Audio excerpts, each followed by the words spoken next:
In fact ఒక వ్యక్తి ఒకే vote అనే నినాదాలతో ఆర్టీఓ శ్రీనివాసరెడ్డి ఆధ్వర్యంలో రంగారెడ్డి జిల్లా ఇబ్రహీంపట్నంలో 2K అవగాహన ర్యాలీ నిర్వహించారు. 2K ఆర్టీఓ ఆఫీస్ నుండి అంబేద్కర్ విగ్రహం వరకు విద్యార్థులతో కలిసి ఆర్టీఓ అధికారులు కూడా అవగాహన ర్యాలీలో పాల్గొన్నారు. జూన్ 25 నుంచి జూలై 24 వరకు స్పెషల్ ఇంటెన్సివ్ రివిజన్ నిర్వహిస్తామని BLOల ద్వారా ఇంటింటి సర్వే చేయనున్నట్లు కూడా తెలిపారు. అందుకు ప్రతి ఒక్కరూ సహకరించాలని కోరారు. వ్యక్తి ఎక్కడ నివసిస్తే అక్కడ ఒక ఓటు హక్కు కలిగి ఉండాలని తెలిపారు. అర్హుడైన ఏ పౌరుడు తన ఓటు హక్కు కోల్పోకుండా చర్యలు తీసుకుంటామని పేర్కొన్నారు.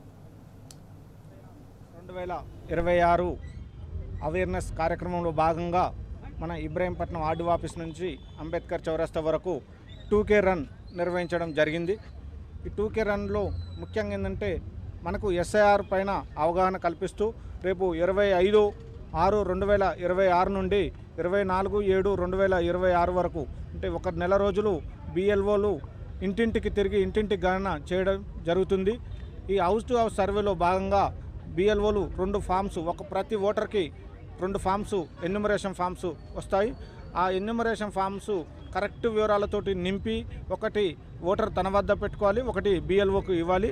ఆ BLOలు కలెక్ట్ చేసినటువంటి ఎన్యూమరేషన్ ఫామ్స్ అన్నిటిని కూడా మనము ఆన్లైన్లో ECI వెబ్సైట్లో నమోదు చేసి మనకు 30/2026 నాడు డ్రాఫ్ట్ ఓటర్ల జాబితా ముసాయిదా ఓటర్ల జాబితాని మనం ప్రచురణ చేయడం జరుగుతుంది.